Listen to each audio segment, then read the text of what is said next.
nuclear scare scam with Galen Winsor. Here to introduce Mr. Winsor is Pastor Ben Williams. Pastor Williams. I'm pleased to have as our guest Mr. Galen Winsor from Richland, Washington. I first heard of Galen from a tape that somebody gave to me some months ago, and I found his story to be absolutely fascinating. His story is unique, to say the least. Galen has been in 77 different cities in the last 2 years lecturing on the subject of nuclear energy. The majority of his life, the last 35 years, he spent processing plutonium from nuclear reactor sites. He has worked in the Manhattan Project facilities in Hanford, Washington, Oak Ridge National Laboratories and Nuclear Plant in Oak Ridge, Tennessee, General Electric's Midwest Fuel Recovery Plant in Morris, Illinois, General Electric's Fuel Fabrication Facility in San Jose, California, and Wilmington, North Carolina. And he's worked in every major reactor decommissioning project around this nation up to this present time. His major work in these projects has been the analytical process inventory control, which means that he was responsible for measuring and controlling the nuclear fuel inventory for these projects. Galen Winsor has few peers in the world in this area of expertise. And those few peers admittedly know and agree with the things that you'll be hearing on this tape. However, except for 2 or 3 of these experts, they've all chosen to remain silent for reasons which they only know, leaving this man then the burden of leading this lonely battle of exposing what we call the nuclear scare scam. He's without question one of the world's foremost authorities in nuclear radiation measurement, and he's recognized by members of the Atomic Energy Commissions of all the major nations of the free world. Mr. Galen Winsor.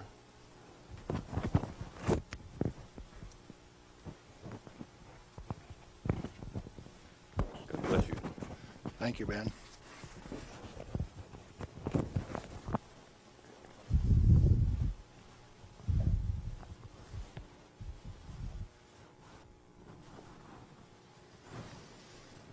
We've been considering today how best to approach this subject so that you would feel comfortable with where I am. And we thought it might be appropriate to start with how I got involved in this game. Now, in 1945, I was a Navy radioman out in the Pacific on a destroyer aimed for Japan. We had a one-way ticket. That's all you get, just one way. So, as we were becoming proficient at our business of fighting war, the Manhattan Project caught up with us and did a job.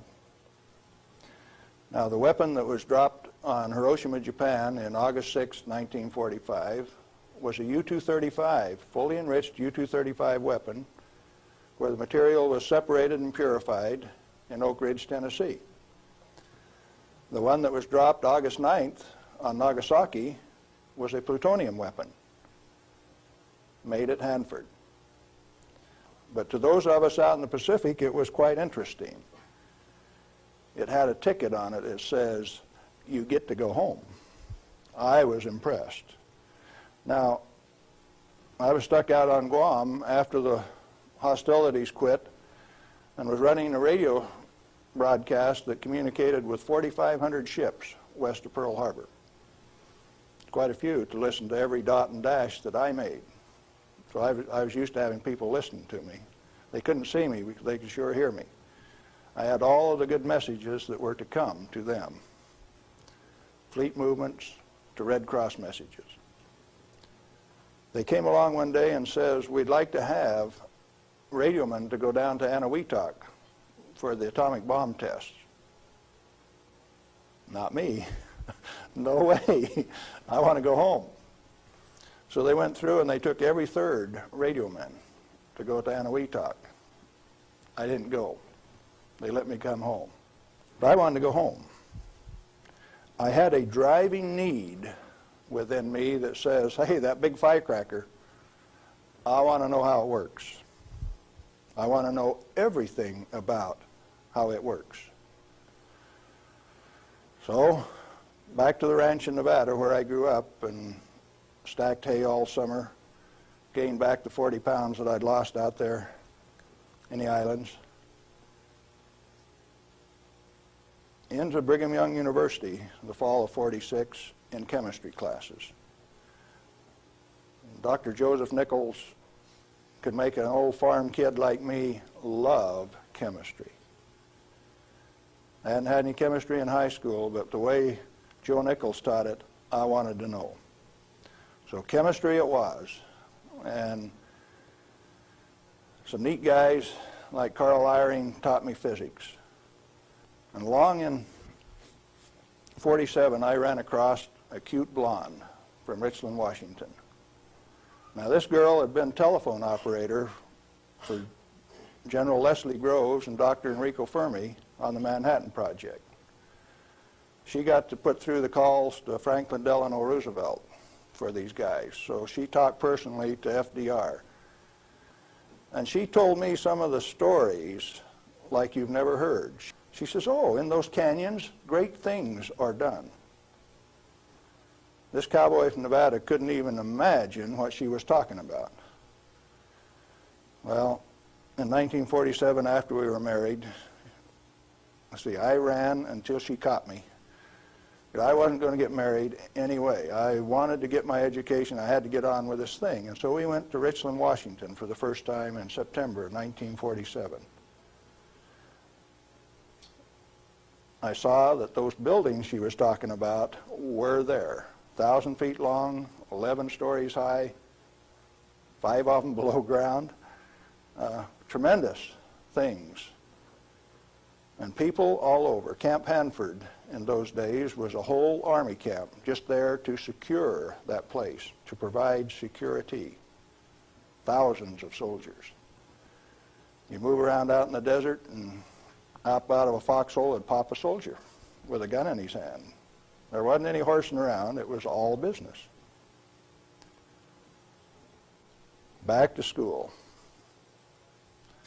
In 1950, I applied for a job up there before I had graduated, and they were in such bad need of chemists, I had a job before I had my degree. And so the last year of my chemistry, mostly English, I did on a bus, riding 25 miles to work in the morning and 25 miles back at night, and I did advanced grammar and business writing and all of those things on that bus.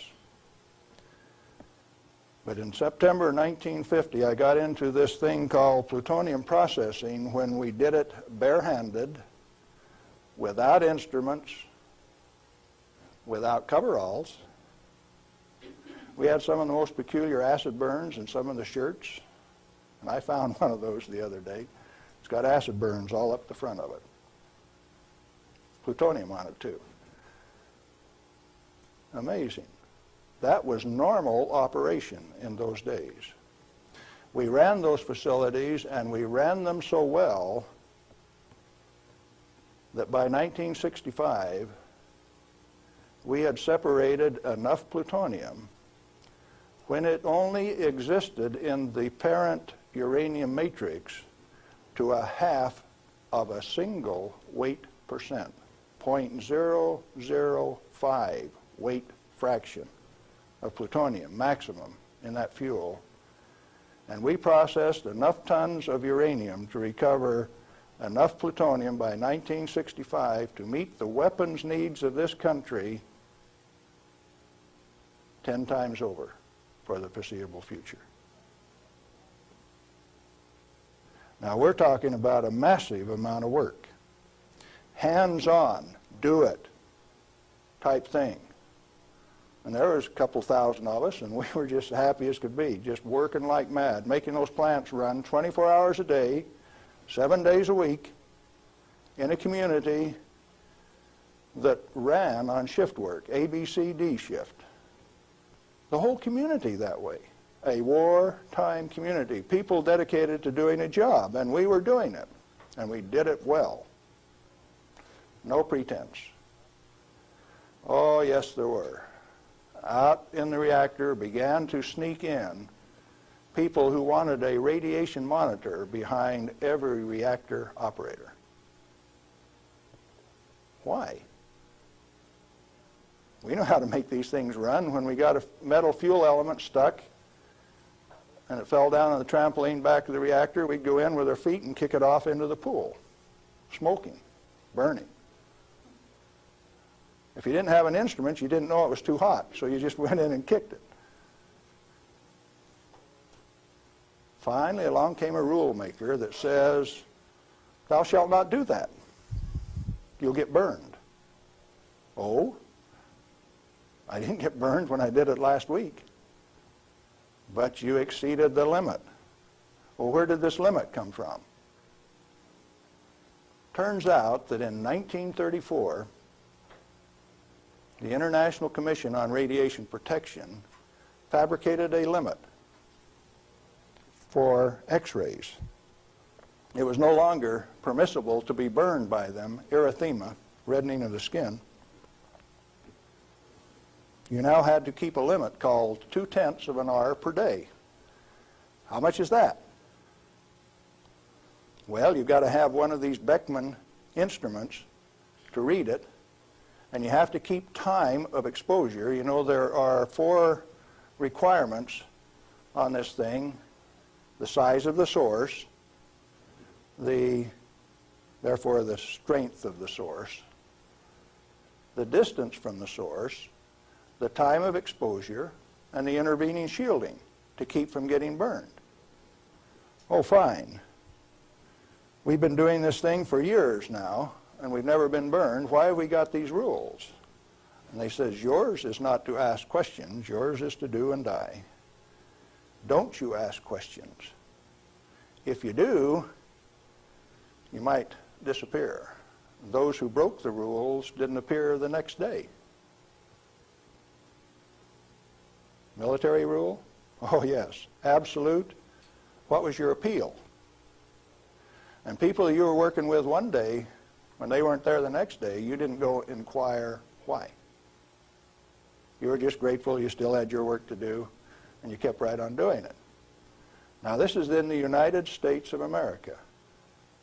Well, in 1960, we found out that the materials that we were working with, the thing that we called high-level waste, that if you waited 3 years, these million-gallon tanks that high-level waste went into boiled off 15,000 gallons of water a day. Fairly hot? Oh, yes. This material that if it ever broke a line would seal itself off in the ground within a foot, make its own glass. It wasn't going to go anyplace. We did that a time or two, accidentally, of course. And so we started packaging this cesium-137 in casks and railroad cars like that and shipping it to Oak Ridge, Tennessee. And they'd take it out and make it into a barium titanate and press it into a pellet, and those things were so hot that they actually glowed in the dark from the infrared heat. Now, thermo-ionic conversions came along at this time, so you hooked these little heat sources up to thermionic converters and you took electricity out this side. No moving parts. These things went into the SNAP program. And these early SNAP power generators are what powered the underwater transmitters for our nuclear navy. We've got a regular road map under the sea. All you got to do is have an instrument that knows how to find it, and then you've got eyes on a submarine. You didn't know that, did you? The power from it came from this material that they now call waste. We processed that stuff and packaged it outside at Hanford. Well, we had rules that said 3R per year is your allowable exposure, that amount of gamma energy that will expose a film pack. But that was for the people that didn't know. We weren't about to follow those rules. We just went ahead and did the job. They send around an investigation slip that says your dosimeter was overexposed 2 weeks ago. What did you do? And they had a cute little form on it that says accidentally exposed to light, and that was the one I always used to check. Because it's the same amount of light. You know, if you get gamma through the film pack, it's the same amount of light as you get when you click the lens on a camera. They wanted to limit us to that. And one day we looked up, and they had limited us to that amount of exposure. Then the fun part of the game begins. You say, who limited us to that? Are they powerful? Yeah, they control the purse strings. They live by the golden rule. Them that's got the gold makes the rules. If you like your work, you keep the rules. If you don't keep the rules, you disappear. Sure enough, some of us disappeared. Some of my friends gone. Where'd they go? I don't know. Well, 2 years ago, I started traveling for American Opinion Speakers Bureau, and one of the documents that they had was Major Jordan's diary. A story of shipping the technology and the materiel that was developed at Hanford in 1944 directly to Russia on U.S. Air Force planes out through Great Falls, Montana, Fairbanks, Alaska, under the auspices of one Harry Hopkins, and with the at least tacit approval of Franklin Delano Roosevelt.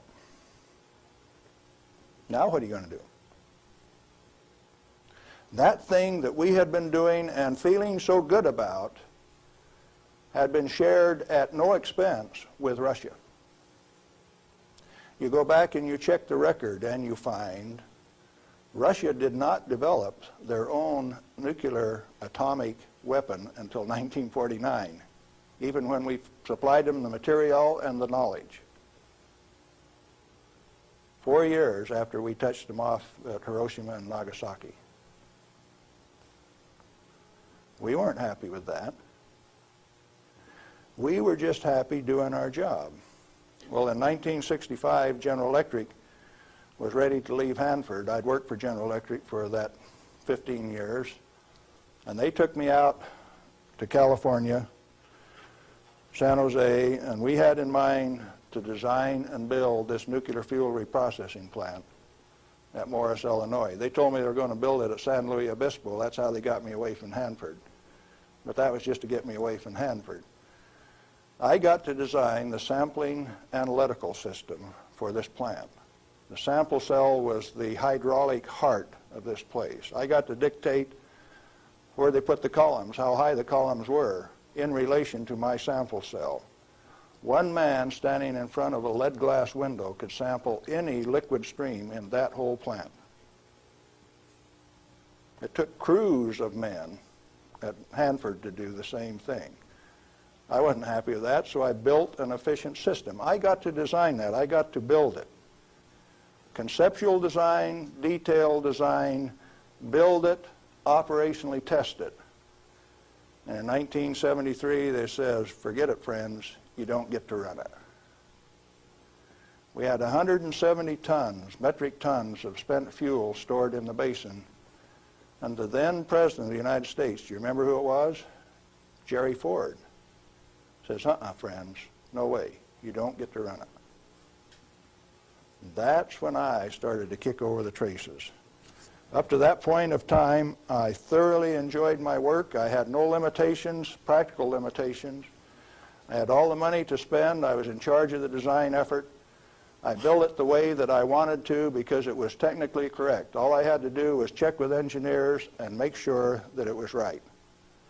And all of a sudden I was told, you must reduce your limits of exposure by a factor of 10. I says, I won't do it. First thing you know, you got the word that says, oh, yes, you will. I says, no way. Well, that's when the rebel, Galen Winsor, started to show up. And when I found out that by management conference I couldn't get to these guys, I figured out another way. Now, in this plant is a beautiful pool. It's got a place to store spent fuel bundles till it won't stop. 660,000 gallons of water, demineralized, just as clear and pretty as it can be. Heated to 100 degrees Fahrenheit when the outside temperatures are minus 20, wind chill factors down to a minus 60, and I found out that I could swim in that rascal.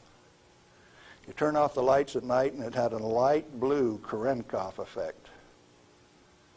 And this kid from Nevada that never could pass up a warm swimming hole used to go swimming in that pool. There wasn't anybody that had the nerve to swim with me, but since I was manager of safety and analytical service at this plant, it was mine to use. Oh boy. I found out that I could do that. I showed some financial types one time that I could stir that pool with my bare hand and check out through the same radiation monitors they did without triggering it. GE didn't like it. I got a letter from him that says, "Thou shalt not tell financial types that you can swim in the pool, that you can stir it with your hand, because if they find that out, they will steal the inventory. They will know that the inventory can be stolen." Oh, is that a valuable inventory? The same material that's labeled high-level waste by our current government, our current Congress. Now, plutonium is an interesting chemical element. It is created in a nuclear reactor. The Manhattan Project built 8 of these reactors at Hanford. The first one took 12 months from sagebrush to nuclear steam to build, and it had never been done in that size before. How could they do that?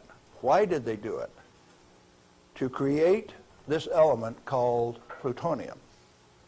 Plutonium has been assessed as being the most hazardous material on Earth. Now, from the standpoint that you can make an atomic weapon out of it, yes, it is quite hazardous, because a piece of it that big, 2.5 kilograms, that's only 5 pounds, is the force that delivered 20,000 tons of TNT equivalent over Nagasaki. Indeed, it is hazardous. The one over Hiroshima that had fully enriched U-235 in it was 5 times as big. So plutonium is more dangerous than U-235, is it not? By a factor of 5. It takes 5 times as much U-235 as it does plutonium. Therefore, it is the most hazardous thing. Enter the great pretenders. They said that 5 grams of plutonium, properly distributed over the face of the Earth, would kill everybody on Earth. Now, if you can only get one 20-kiloton weapon to go on 2,500 grams, how's 5 grams going to kill everybody on Earth? Early on, I had a fear that said, if there is this much fissile material, that can undergo a chain reaction, we called it in the beginning, then if you set a match to it, all the fissile material in the world is just going to keep right on going. Totally unfounded fear. It turns out that when you're in this business of recovering plutonium, like we recovered so much of it at Hanford, we found out that if you have it in a solution where it's less than 5% plutonium, it won't go critical any way that you kick it. And when you get it to 100% plutonium, you better be careful. Because if you put it in more than a 5-inch diameter cylinder, you're playing with fire. You can undergo what is known as an uncontrolled criticality, accidental criticality. The air turns blue. If the cylinder is sealed, it will explode from steam pressure. And that steam pressure builds up in a millisecond, which is about that long. No, you don't horse with it. And then you find out that those 8-foot thick shielding walls on those canyons were put there because they didn't know how much was a critical mass. They says, if we make a mistake, we don't want to die, so we will provide the shielding. And so the shielding thing started for no other reason than they didn't know what was a critical mass. Well, through the years, we got pretty good at telling what a critical mass was. And I have worked in a plant where I had half a critical mass in this hand, barehanded, dressed in street clothes, half in this hand, wearing a lab coat, and I'd put this half in a pocket on this side and this half in a pocket on this side and walk down the hall. If those two ever got together, there would be a blue flash. They never got together because I was in between them. And we do that every day. And each half had to meet definite dimension characteristics. And so we'd take them down and pass them one half at a time, and they'd measure it and say, yeah, that one will pass. And then we'd pass them the other half, and that one will pass too. But they were carefully put in separate bird cages so they couldn't get together accidentally. Well, those of us who worked with it enjoyed it. We knew what we were doing. We worked at it. When the President of the United States decided not to operate that fuel reprocessing plant, I started scrambling to find out what was going on. Many things had been done in the name of health and safety. Don't get burned. You got to have a safety record. You have to be safer than anybody else. We were already safer than anybody in the whole world. Well, you can't afford to get burned with this. You've got to enforce the limits. You've got to keep it. And I says, hey, that's not what the ball game is at all. I'll bet you the ball game is something else.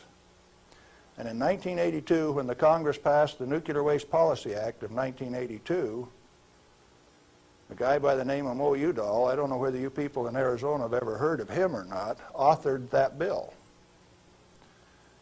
It's called the High-Level Waste Disposal Act of 1982. The material he called waste is the reusable uranium fuel that I had been working on for 32 years. Needless to say, Mo Udall and I do not agree on whether that material is waste or not. The name of the game then is, who owns the plutonium and how much is it worth? The government says, bury it 3,000 feet deep in basalt, and we'll hold a contest among the states to see who gets to bury it. Oh? Why do you want to bury it? Did you ask the owners? Who is the owner of the plutonium? May I submit that it's most likely the nuclear power ratepayer. He is paid for the mining, the fabrication of the parent uranium, power generation, and is being charged in advance for its burial. If you're paying for it, to whom does it belong? How much is it worth? In inflated dollars, a ton of reusable uranium fuel contains useful metal isotopes worth upwards of $10 million a ton. Mo Udall says it's high-level waste. The value of reusable uranium fuel scheduled for permanent disposal probably exceeds the national debt. Naturally occurring plutonium quantities, and you know plutonium does occur naturally. Plutonium-244 is found at the residual activities of the several, 8 at least, Oklo phenomenon reactors across the world. First one found at Gabon, Africa. Naturally occurring plutonium quantities have been enhanced by transmutation of uranium. That's the reason we built reactors in the first place. Our ability to detect and measure emissions from these elements is useful in inventory control. When fissile elements, fissile isotopes, are present at less than 5 weight percent, plutonium-239 equivalent, and the heavy metal oxide matrix is stored dry in air, it has no critical mass. Remember, we talked about shielding was because they didn't know what a critical mass was? If it is light water reactor fuel at less than 5% equivalent fissile content, you can handle it, you can do anything you want with it, you can stack it up, you can have a room full, you can have a handful. As long as you keep it dry, it will not sustain a chain reaction. What then is all this falderall about a little bit, 5 grams, will kill everybody in the world? They don't know what they're talking about. And when they say that, they're thumbing their nose at measurement experts like Galen Winsor. I am insulted when they say those things and get away with it, because it has no bearing on the truth. It cannot be mishandled. It will not expose any person to an unshielded nuclear reaction. In other words, no controls are necessary except to prevent the pilferage of the inventory. Have you got that one? Let it register. Do you need governmental rules and regulations and instructions? No way. Then why do we have all of those rules? Inventory control practices capitalized on the fear of undereducated masses who work in the industry. I didn't say anything about ordinary people now. I'm talking about the people who have worked in the industry and those who cast stones from without. The Ralph Naders, the Jane Fondas.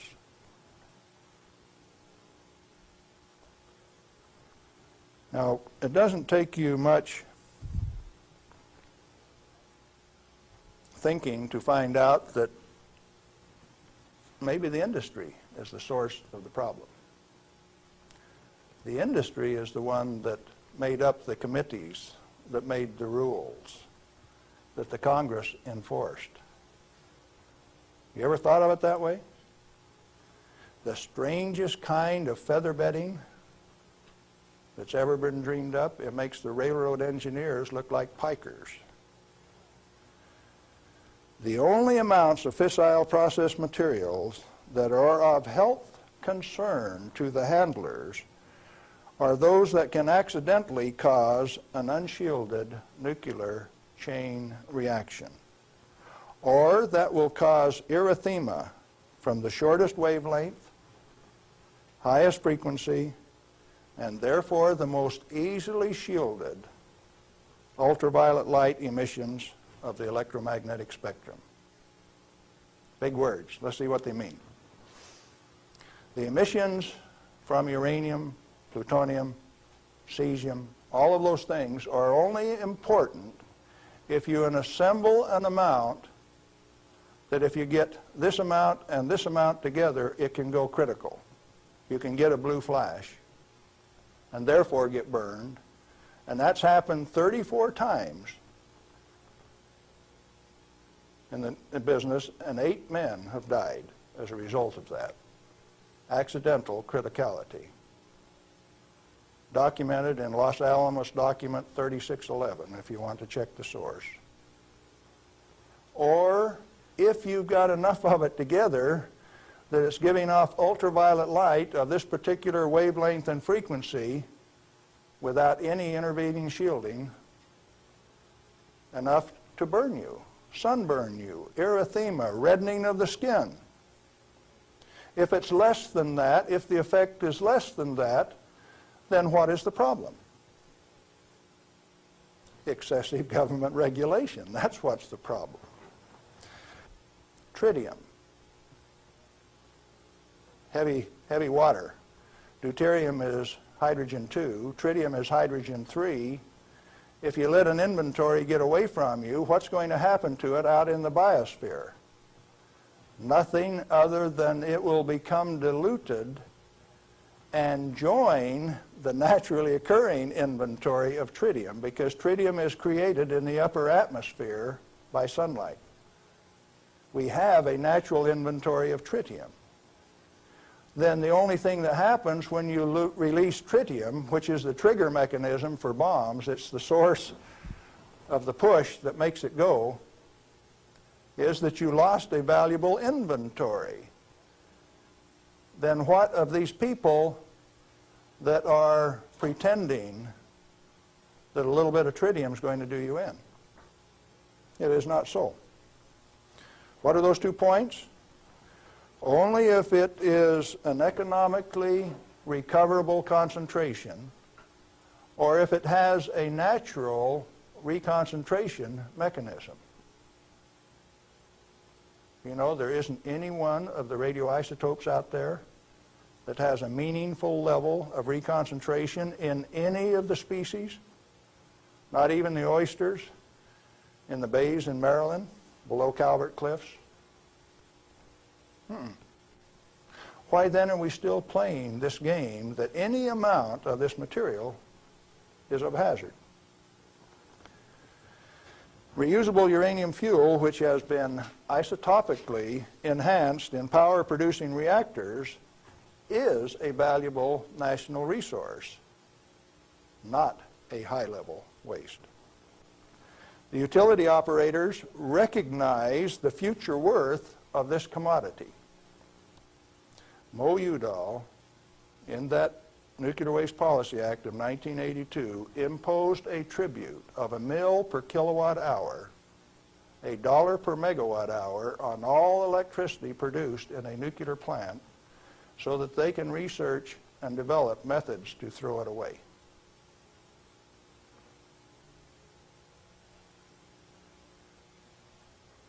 Why do the utilities willingly pay this amount to the Secretary of Energy? To limit their liability exposure. Who pays that amount anyway? The consumer of nuclear generated power. You have no choice, and therefore I call it a tribute. At the same time, they have provided their own storage basins at these reactors at ratepayers' expense to retain ownership control of the plutonium resource. So you consumer, you ratepayer, you taxpayer, are paying for the storage of this fuel, and WNP2 at Hanford has storage that will take them through the turn of the century, and yet every day they are paying a tribute to the Secretary of Energy, with the concurrence of the United States Congress, and signed by the President of the United States in 1982, 83. Who was that? Ronald Reagan. They have provided those storage basins at ratepayer expense to retain ownership control of the plutonium resource. I started playing a game one day, 7 years ago. I says, okay, Portland General Electric, you've got the Trojan reactor, you've got a storage basin problem, I'm going to make you an offer. I made them an offer that says, I will take all of your spent fuel, FOB your basin, if you will give it to me. In other words, I will take it off your hands at no expense to you. I will ship it, I will store it, I will do everything that needs to be done to that fuel. And you know what they told me? Can I quote them? Go to hell, Galen Winsor. We value it more valuable than platinum or gold. We're going to play the plutonium futures ourselves. Now, where did I learn that the name of the game is who owns the plutonium and how much is it worth? The first plutonium I saw was in a glass tube. On the newsreel, when I got back from the Pacific in 1946. And that they had in a glass test tube, they said, was worth $500,000. Certainly they had less than 5 grams of plutonium in that tube. That's pretty expensive stuff. And so for the show, they put a pot underneath it in case they dropped it. They said, we don't want to have to pick it up out of the rug.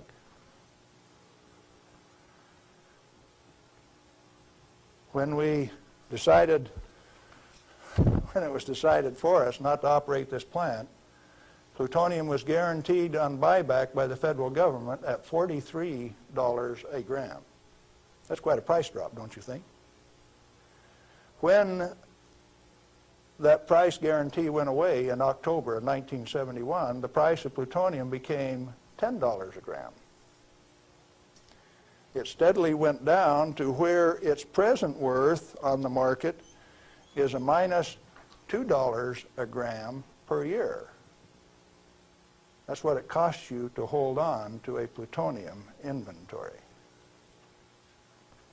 on a material that has been declared worthless by the utility owners and rubber stamped by the Congress of the United States, and they're spending billions of dollars digging holes in ordinary rock so that they can throw it away, dispose of it. Okay, what are you going to do with it? Reusable uranium fuel may be properly stored in air-cooled, dry storage in a cost-effective manner. Nuchem in Germany offers this immediate and long-term option as a necessary and safe step prior to reprocessing. They're doing it in Europe. At least 4 regionally located facilities are available in the United States where this concept can be used right now. Barnwell Nuclear Fuel Plant in South Carolina, Midwest Fuel Recovery Plant in Morris, Illinois, this one, Nuclear Fuel Services in upstate New York, and Redox Processing Plant at Hanford, Washington.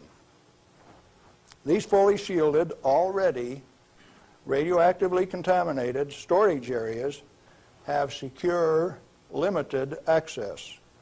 All have been operated under processing conditions of 10 CFR 50, and the MFRP has a 10 CFR 70 storage license, the only licensed storage facility away from a reactor in the United States. It singly, all by itself, is capable of storing all of the reusable uranium fuel that needs to be moved away from power reactors for the remainder of this century. We had that storage designed in 1975. Had the approval of the design. Why then are you spending money over here in New Mexico on the waste isolation project? Why are you spending money at Hanford at the basalt waste isolation project? Why are you spending money at Beatty, Nevada for storage when I can already store it in this building that's already built? I just named you 3 others that can do the job all by themselves too, and I know where there's 14 more buildings that can do it. What are we going to do? Redox and other excess facilities at Hanford are capable of dry storing all commercial REF until plutonium recycle, at least through 5% enrichment, is reestablished, or until the 22nd century, whichever comes first. RUF can be cost-effectively stored in existing facilities. Where does Mo Udall came off then, saying that you cannot use this plant for its intended purpose unless it is owned by the United States government. He has said that.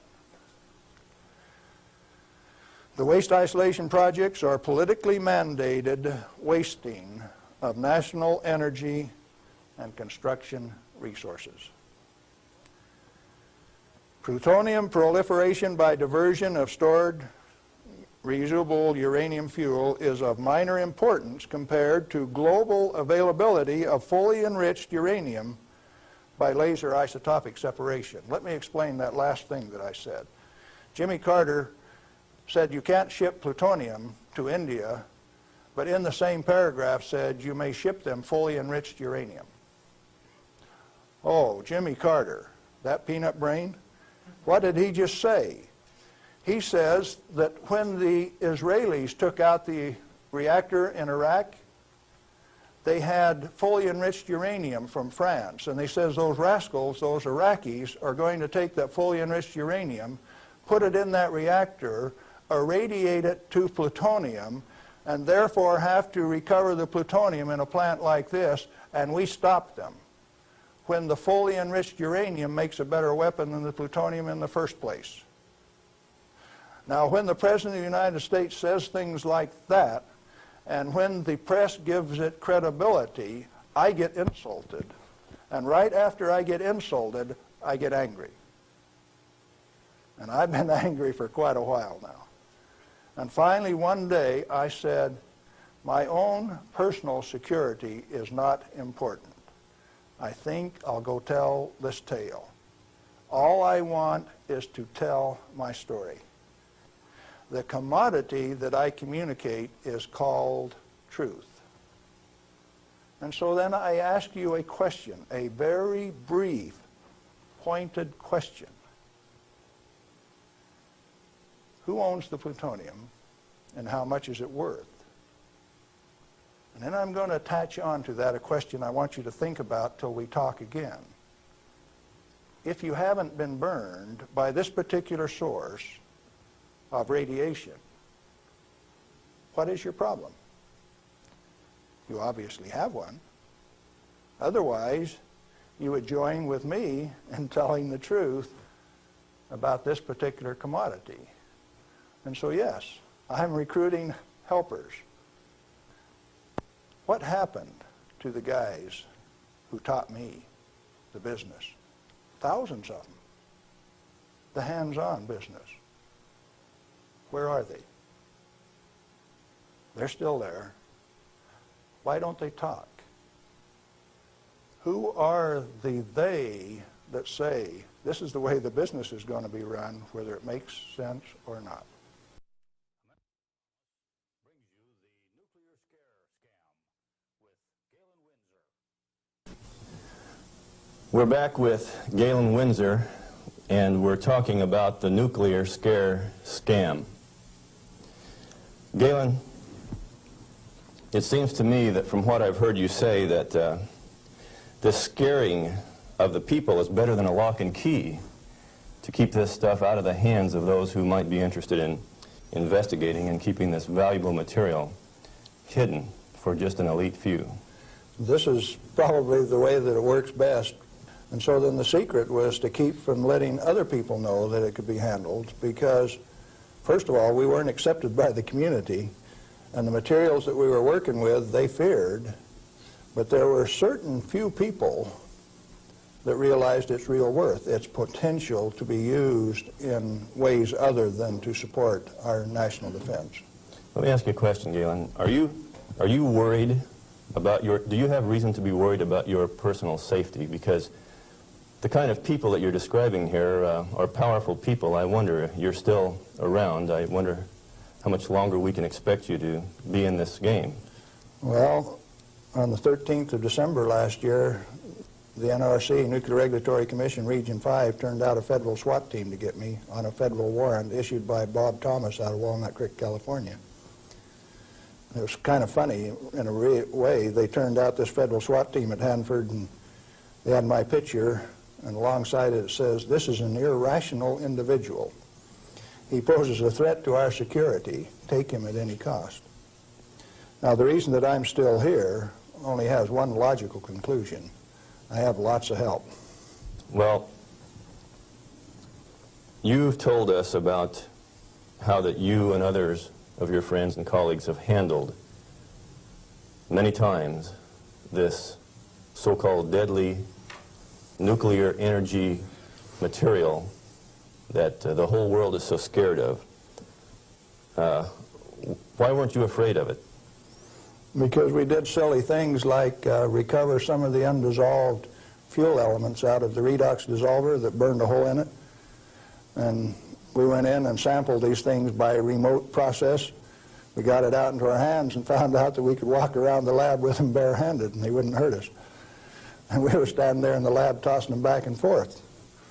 Uranium metal that wouldn't dissolve in the boiling nitric acid. Well, if you find out that you can play with it, and it was only 90 days since that thing came out of the reactor and it doesn't burn you, why should you be afraid of it? So in other words, you're telling me that you learned to not be afraid of it because of practical use and application and hands-on experience. Hands-on. We might even been playing games. Okay, you say that you swam in this water that was straight from spent fuel used to cool that fuel, and Yes. you swam in it. Yep. You told me earlier that you went a little bit beyond that. Would you share a little bit of that story? Well, swimming in it didn't have the desired effect. So I decided I had to be more direct with these people that were giving me trouble. They were kind of hard to teach, so I went to drinking a glass of it a day. I had the bottle of it. Last time I went swimming, why I filled this 2-liter bottle with water and washed it off on the outside in the shower when I washed me off on the outside so that we didn't tattletale. You know, radioactive material is just a trace or a tattletale. So you got to get it off so they won't know that you've been swimming in the pool and drinking the water. So I took this bottle in and set it on my desk. And who would suspect that the manager of safety and analytical service had a bottle of spent fuel pool water sitting on his desk, and he drank a glass of it every day. And this was unheard of. Nobody ever did that crazy stunt before. How has that affected you, Galen? Well, as near as I can tell, it made me about 6'4" in my cowboy boots, 210 pounds, and really quite a nice fellow. All right.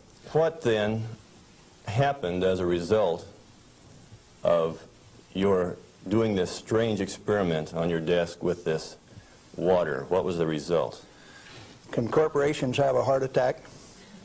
I think General Electric had one, because after they ran me through a whole body gamma scan in December of 1974, by the time I got out, because I had a plutonium lung burden and it took 45 minutes to an hour to count that, everybody on site knew that the manager of safety had been swimming and drinking in the swimming pool, the spent fuel storage pool.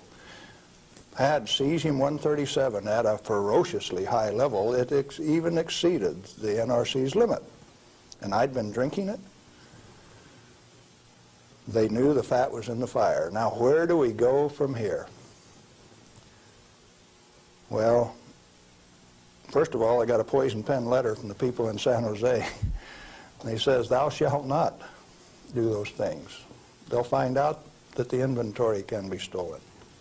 Well, that didn't sit very well with this cowboy, because nobody tells me what to do, particularly when what I do is right and hasn't harmed me.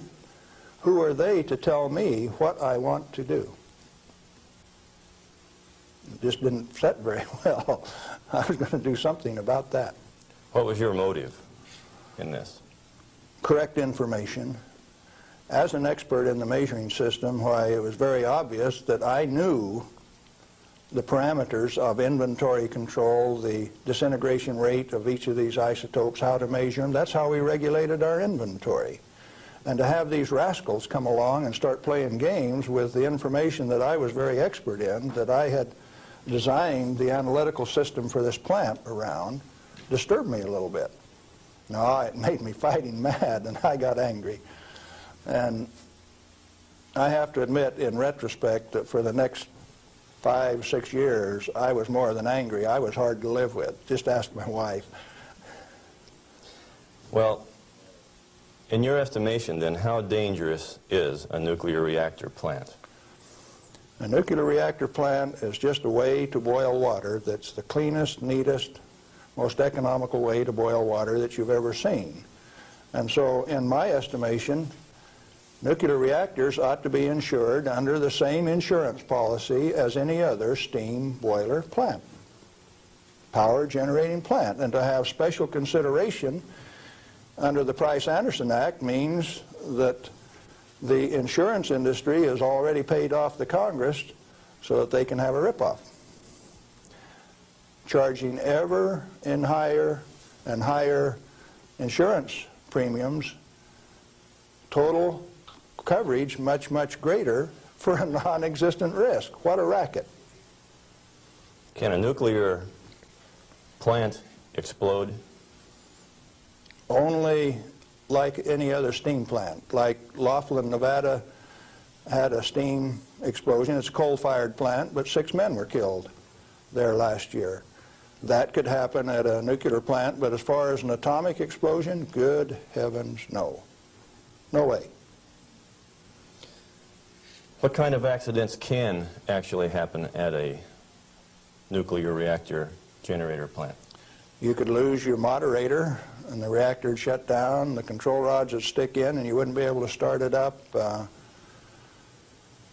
You might do several things that would invalidate some of the safety controls. For instance, an emergency core cooling system. The only reason they put ECCS on a reactor is to destroy it. When you start these big babies up, because they're so big, you only warm them up 50 degrees an hour. And they say, we got an emergency, throw the emergency core cooling system on like they did at 3 Mile Island 2, and you're going to thermally shock that big machine and ruin it so it can never be used again. Let's talk about 3 Mile Island. What really happened there? We've heard all kinds of stories about meltdown, and they made movies on it that this meltdown could melt right through the earth, clear through to China, and we've seen a lot of scare stories. What really happened at 3 Mile Island? Do you know what really happened there? Yes, I do. I followed that one very closely. In fact, I know the guys personally who wrote the script for China Syndrome and also wrote the script for the 3 Mile Island fiasco. Dale Breidenbaugh, Dick Hubbard, and Greg Miner, who used to work with me at General Electric, are the MBH associates that wrote that China Syndrome script. And not only that, remember that was the time China Syndrome came out, Jane Fonda starring. 14 months ahead of the TMI-2 accident, it was predicted in writing in New York State that that accident would happen 1 year from the date that that 3 Mile Island 2 reactor started up. It started up in March 1978, and it went down March 28, 1979, right on the day, 1 year anniversary. In other words, with 14 months advance notice, the industry still went along with the sham. Nothing happened there except that the owner, the operator, and the regulators conspired to turn it off. What melted? The top of the fuel rods, the third time that the core got uncovered, due to internal pressure, blew the top off some of those rods. They've got Inconel springs in them to keep the pellets, fuel pellets from vibrating when it's running. Those things are under compression, and when they reduced the outside pressure and the fuel rods were still hot, it blew the top off some of those fuel rods. The fuel rods in TMI-2 are internally pressurized to about 1200 psi with helium gas so that they don't reverse dent when they're hot and running for 5 years. And when they drop the outside pressure, why, that internal pressure with those hot rods blew the side out of some of those rods at the top. But melting, the fuel is already an oxide ceramic. It is a pellet. It's been pressed into a ceramic. When you pick it up and feel it, it feels like metal. It's pressed so very, very tight, hard. And so, no, the fuel didn't melt. The China Syndrome is a scriptwriter's fantasy. Right here, I ought to tell a story, I guess. See, I spent 3 weeks on the island in March of 1981, the 2-year anniversary of this particular, quote, accident. And Tom Hall, who stood alongside Enrico Fermi when they pulled the control rods on 100B in October 1944 at Hanford, and I were delegated to go to the island and find out what happened, and so we did. We went over all of the records and everything else, and there, as we could tell from performance records, 51 thermocouples, for instance, only one of which went over 1,000 degrees Fahrenheit. The center line temperature of those rods when they're running is 4,032 degrees Fahrenheit. And so They say things like over 50% of the core was greater than 4,000 degrees. Yes, it was. If it wasn't running at 100% power. So they take that kind of information and bugger it all up so that you don't understand what's going on. They give you a little bit of it. Well, the worst joke that people could dream up, and they says, do you know what the NRC's worst nightmare is? No, I don't know what that is. Galen, Winsor, and Tom Hall in the TMI-2 control room for an hour by themselves. You know why people that know laugh? These crazy guys from Hanford would have started that baby up and showed that it would run. We'd have started it up, and they were afraid of us. So there was no accident at 3 Mile Island? No, they did it on purpose. Shut it down. Very interesting. Can nuclear radiation cause mutation in people and animals?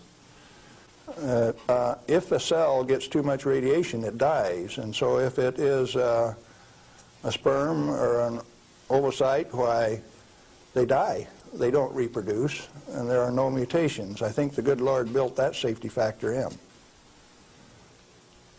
So you're saying that mutation in future generations is an unfounded fear? Yes, and the studies of the people at Hiroshima and Nagasaki have borne that out. Those people do not have that. Now, they showed the immediate effects of too much radiation. The women who were pregnant showed, the embryo showed the effects of very similar to rubella, measles. Some deformity, certainly, from that radiation insult.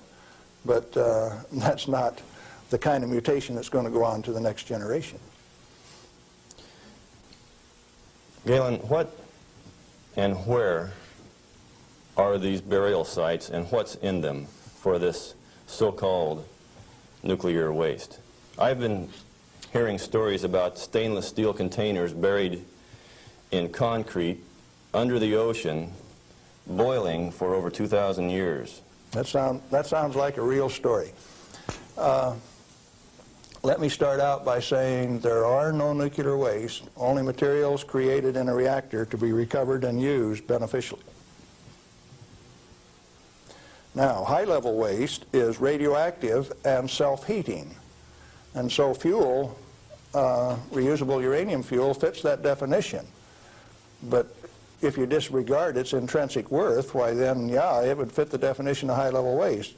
But let's say there isn't any high-level waste, only material to be recovered and used beneficially. Then what's the low-level waste fiasco? That's an excuse for a federally mandated, non-inspectable disposal system so that organized crime can get rid of any evidence that they want, and it can never be dug up again. They're afraid to look in there. Not afraid. They don't want you to. They've got rules on the transport so that if you have an accident with a low-level radioactive waste shipment, why, you call out all of the state police and you make sure that nobody looks at it, that nobody gets exposed, that there's no spreading of the contaminated material. And it's also that you don't find out whose body's in that drum. The situation got so bad that the smell of human flesh was so great that they made it so that you could ship animal biological waste in refrigerated vans so that it wouldn't stink up before you got it buried.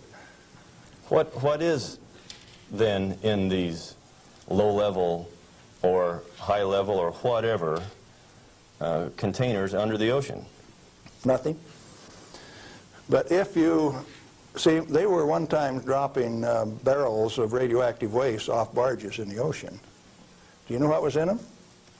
Not high-level self-heating radioactive waste. Probably had a few bodies and a few guns and a few knives and a few evidences in them too. If you drop them in the ocean, they are truly disposed of. So you know there's an international trade in that right now? You can't do it in the United States, so they transship it across the ocean to South Africa, and they can bury it offshore. So what is in those drums? Well, that's what you're telling me then, that I needn't worry about boiling drums under the ocean for 2,000 years. No, no way. Thank you. I'm glad to know that. Well, one more question, Galen. What do you feel like a good portion of these men in Congress know this already? I know they do.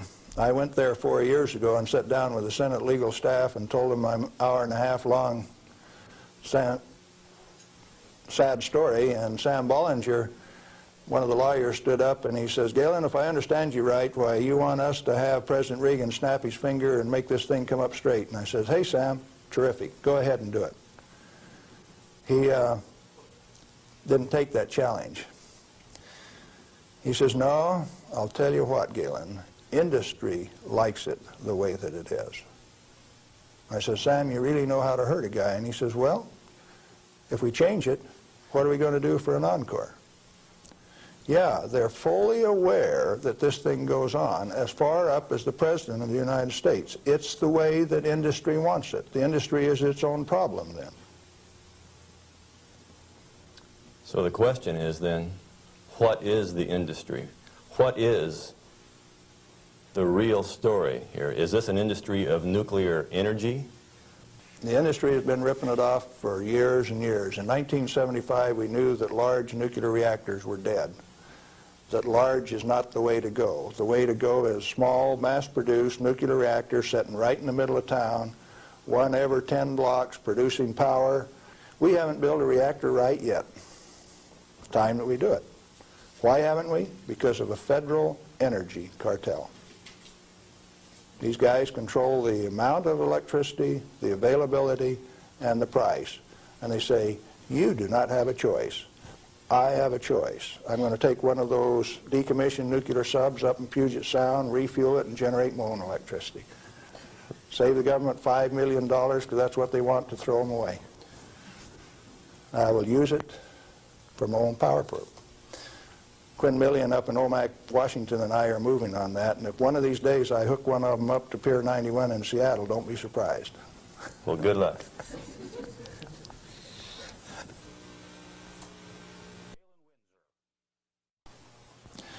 I'm Galen Winsor, and I thought I'd share a few hands-on practical things that have to do with this nuclear scare scam. Now, you've heard that gamma energy, the kind of energy that comes off a rock like this, is the most penetrating, most damaging of all radiation.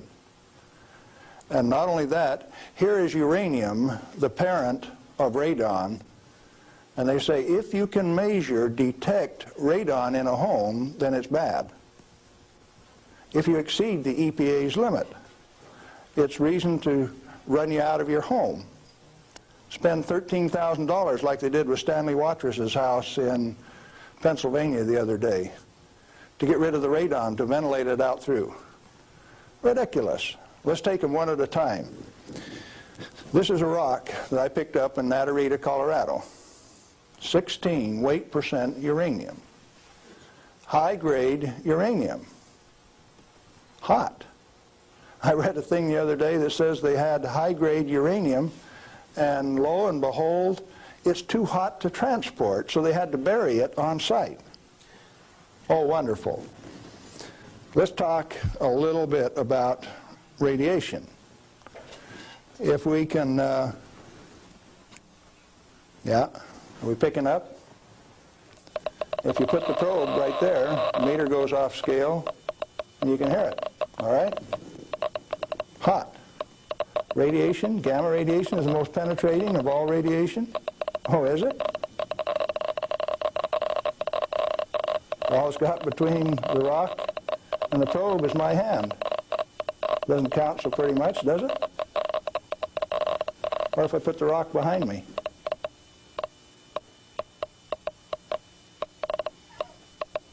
You don't suppose they've been lying to you, do you? I suspect they have. Well, let's do a little bit more. I got a black bottle. This stuff comes in white bottle. A bottle of no-dose. You can send children down to the drugstore to buy no-dose. All they need is money. In this are 660 white caffeine pellets. And this one is uranium oxide, U3O8. You can't buy it for love nor money. the state of Washington sent 2 of their Gestapo agents over to my home to confiscate my uranium samples on the 17th of December last year. Got a challenge. I'd like to have somebody in the room volunteer to take all of this bottle or all of this bottle. The only thing that I'll tell you is that one of them won't hurt you and the other one will kill you. Do you want the white stuff or the black stuff? White stuff? You do. There's enough in there to kill 4 men your size. The government says we got to ban this material. It's radioactive. Let's check it in the bottom of the bottle. Not very radioactive. Let's take the cap off. Oh goodness, very radioactive. This instrument will only count gamma, energy. It's just energy. Light's coming from those lights, only you're getting lots of infrared from the lights as well as ultraviolet. Energy response, and it's very carefully damped to only discriminated so it only gets the energy that comes from this. I don't want it to respond to a light, just to this. Cost me $1,000 to get an instrument that will just respond to this and not to that. This is radioactive by any definition. Radioactive material giving off radiation that is read by an instrument like this. The daughter of this, radon, cannot be read on this instrument because it gives off alpha particles. An alpha particle is a dye-positive particle that comes from the nucleus. It has 2 protons and 2 neutrons, therefore an atomic weight of 4, and it's minus 2 electrons. And if you grab it with a high ionization potential counter, it'll count. But if it travels 2 inches in air or through a piece of paper, it picks up 2 electrons, 2 beta particles, if you will, and becomes helium gas, and it won't count on an ionization chamber. Did you know that this thing right here is giving off helium gas? Alpha comes from uranium. Okay, radioactive material. You pour it out in the hand, and that's radioactive contamination. Is it radioactive? Yeah, it is. Very radioactive. Now, decontamination is nothing but scooping it back up and putting it into the bottle.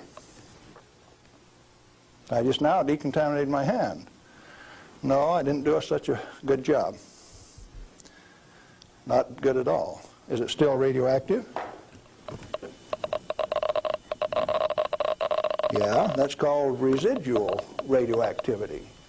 Now, under the decontamination rules of the government, when you decontaminate somebody like this that's that contaminated, and this is certainly a reportable incident under current DOE regulations, when you decontaminate him, it has to go down a controlled drain so that you don't disperse radioactivity.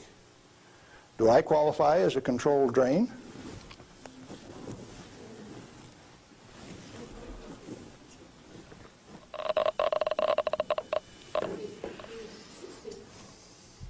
That material that I just ate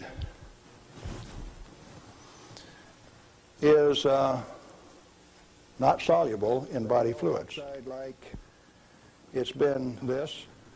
It was fired at 940 degrees C, where it becomes U3O8, known in the industry as HCl insoluble. In other words, it will not dissolve in concentrated hydrochloric acid, hot. Your stomach has 10th normal hydrochloric acid in it, so it won't even dissolve. The stuff is so fine that it has no texture to it. Doesn't even feel rough. So it's tasteless, odorless, has no texture. How is it supposed to hurt me? Because I've been eating this on lecture tour for 2 years, the state of Washington felt it necessary to confiscate my uranium samples so that I would be safe. Dr. Fulton from the Hanford Environmental Health Foundation called up and he says, "Hey, I heard one of your guys OD'd on uranium today, Galen." And we talked for a little while and he says, "Oh, that was you." And I says, "Listen, I can eat all that stuff I want. He says, it'll ruin your kidneys. How are your kidneys? They're fine.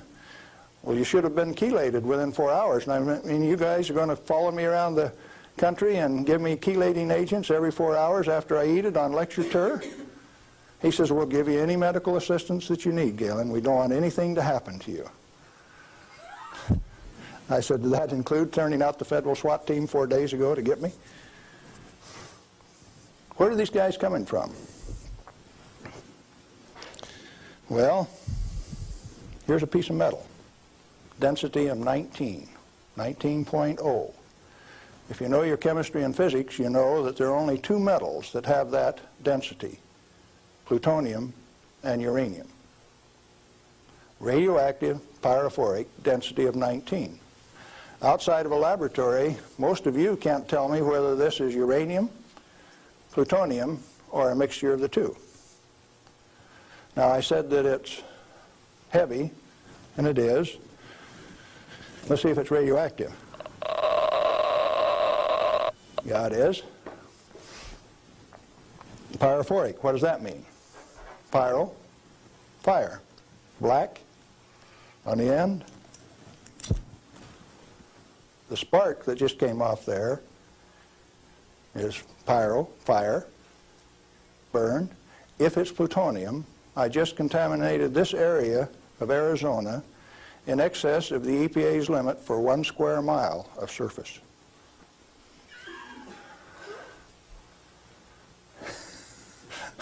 Somebody laughed. It's serious. The end of progress altogether says that I just contaminated you in excess of the limit for 1 square mile. It's now silver on the end. Tomorrow it'll be black because it self-oxidizes, this black color, like this, all by itself. Plutonium does that and uranium does that. Is it hazardous? Yeah, it is, because they take depleted uranium metal and make it into 50 caliber bullets, fire them from shoulder-held weapons. In 1976, they obsoleted tank warfare with these things because it only takes one dog face with one weapon to knock out a 65-ton tank. It'll go through 3 inches of armor plate, and when it comes out the other side, it's that white hot spark that we just made. And the 5 men in that tank are dead, because it'll burn all of the oxygen out of the air and burn their flesh. 1976, they obsoleted tank warfare, and you never even knew that. They make 10,000 of those bullets every day in the United States. We got enough in arsenal to sink all of Russia's tanks, and our boys in the Defense Department don't even talk about it. Yeah, it's hazardous to your health. Reminds me, lead is hazardous to your health too, isn't it? Particularly if it's in a 45 slug like this and it hits you right here going about 2,600 feet per second. It's not the material, it's the impact from the velocity. Let's be very specific in the words that we use. This particular chunk of lead came out of a human body. My son, who's a deputy sheriff, thought maybe I could use it on tour. That's called dying of lead poisoning. Anything less is a figment of the imagination because it's not soluble in body fluid either.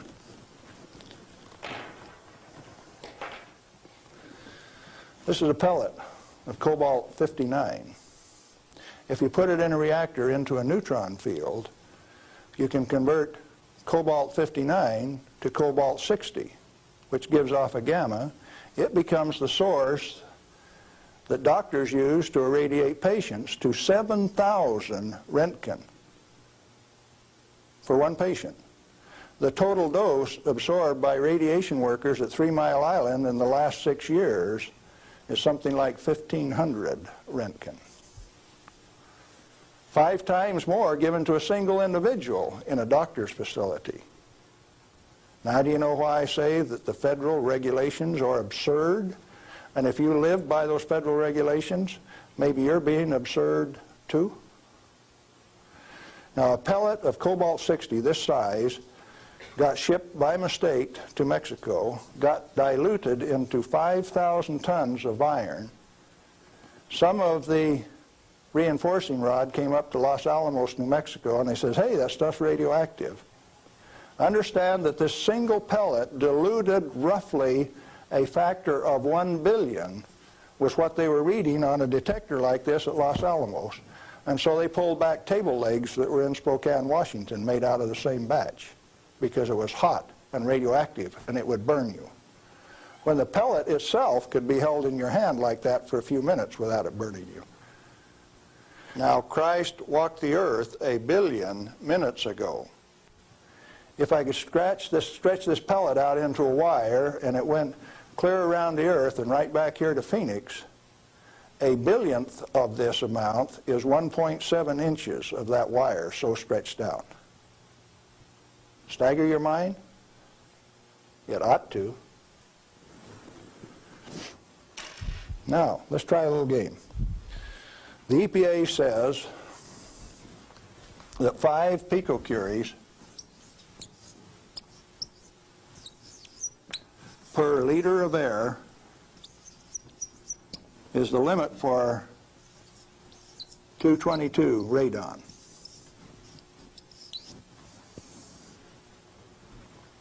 And they handle that like it's a real number.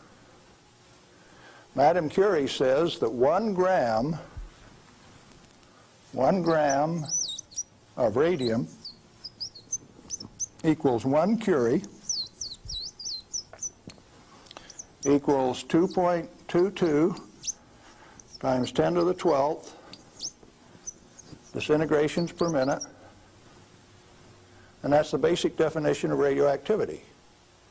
How many disintegrations is this? Should we find out?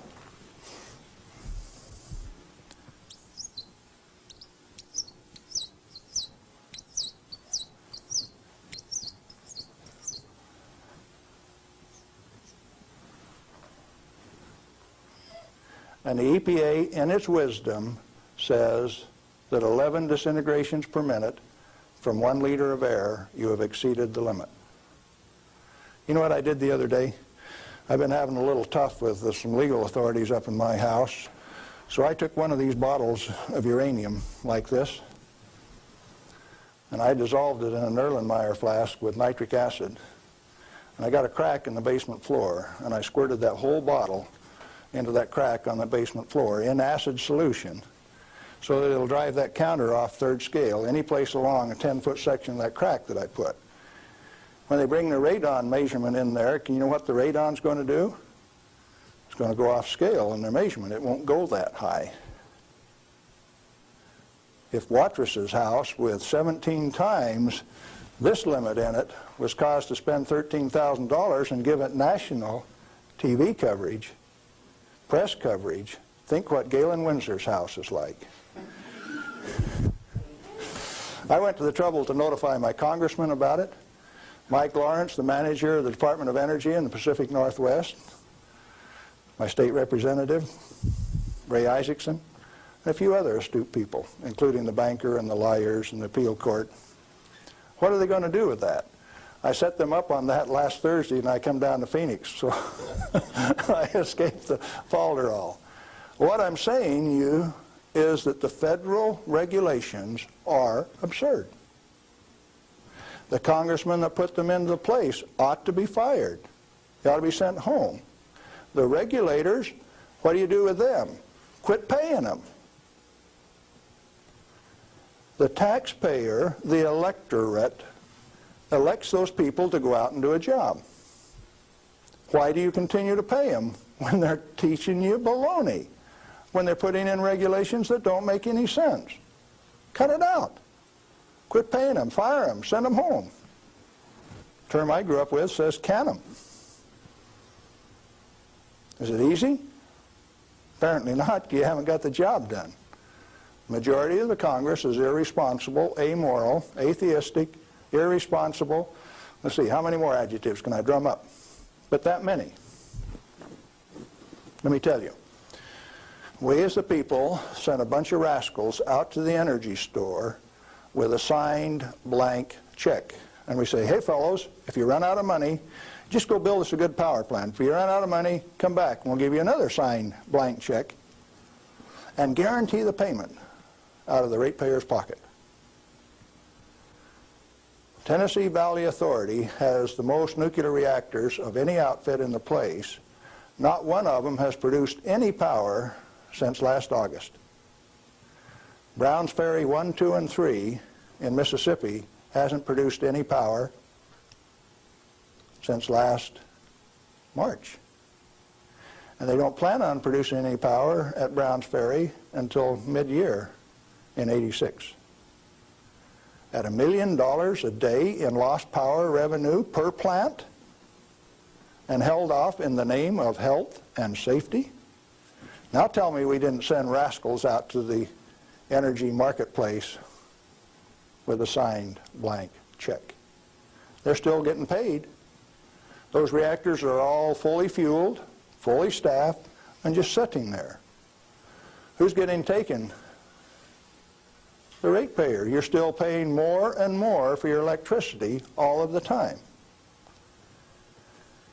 Now, Bonneville Power Administration says that 57% availability is okay for a nuclear reactor. Maine Yankee is often run at 103% availability, which means it's running over nameplate rating. Enough days out of the year that its average availability is 100%. Bonneville Power Administration of the Department of Energy says that 57% availability is okay. That means that you can let those things set down 43% of the year, and that's judged as an acceptable performance on the part of the government. There's an obvious answer. Get the government out of the energy regulating business. Turn those plants over to people who will run them efficiently 100% of the time. When we put in zero-release containment, we started playing games. About the time that we proved that a nuclear reactor has no measurable impact upon the environment, that's when they bottled them up, put catalytic recombiners on them. Some of the reactors in Texas were designed not to breathe for 8 years at great expense. Why? When you bottle up a reactor like TMI-2 does, then you get radiolytic hydrogen, and indeed they had a radiolytic hydrogen burn at TMI-2. And they moan and they groan about that, and all they had to do was open up the windows and let the breezes blow through. You don't need containment on them. I'm going up to Colorado this weekend to meet with the Uranium Producers Association. And they're upset because the government is dumping uranium on the market and raising the price of the commodity that they get their bread and butter from. But what they're totally unaware of is that the Grand Junction Operation Office is going to issue a contract so that the new operator has a $25 million budget over the next 5 years, 80% of which will be spent for remedial action. Where you take this material, dig it up, if you find it counts on a Geiger counter, you can have them come in and change out the whole front yard of your house, give you a new front yard, new foundation under your house at government expense. If you don't do it, they'll take you down to the courthouse, blacklist your property, so that you have to remove the radioactivity at your own expense before it can be sold. Now, do you know what I did when I took that uranium solution and poured it into the crack in my house? I set up the United States government, and that episode is about to be played. Did I do it on purpose?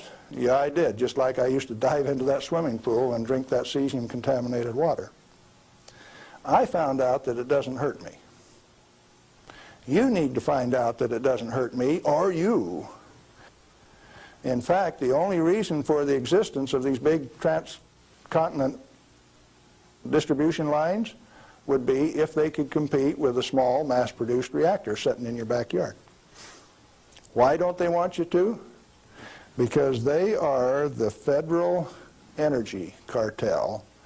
They like to set the price, the total availability, and whether you can hook onto it, and if you don't pay your bill, cut you off. That's called power, domain, and control. And they like that. They do not want you to be energy independent. If you had one of these sitting in every 10-block area in Phoenix, you could tell the rest of the world to go get lost. Oh, there's another use for that heat. You could heat your homes in the wintertime, or you could cool them in the summertime with it. heating, ventilation, air conditioning, they call it, HVAC. In countries where it freezes, you could run that hot water out and chase the frost away in the spring and in the fall. And they found out that plants grow faster in warm water anyway, so you'd irrigate with it all summer. So cooling towers are called wasting towers. They throw over 50% of the heat away. The other morning, coming out of Tri-Cities, WNP2 was putting its 700 megawatt electric up through the clouds, 870 they were running at. And the clouds were laying all over the ground, and there was a little ice cream cone right out there, and I said, there's WNP2. It snows 5 inches every night out of WNP2, and the rest of us don't get any. Where'd the water come from? That's cooling the heat from the condenser cooler. You should have a business right out there, an oil cracking plant, something taking that heat and using it, like they built at Midland, Michigan 10 years ago and they've never used. And so Dow Chemical is suing the utility because they never produced the steam for their chemical plant right alongside it. We got troubles in this country. I'm telling you what the problem is. Doing something about it, responsibility is yours.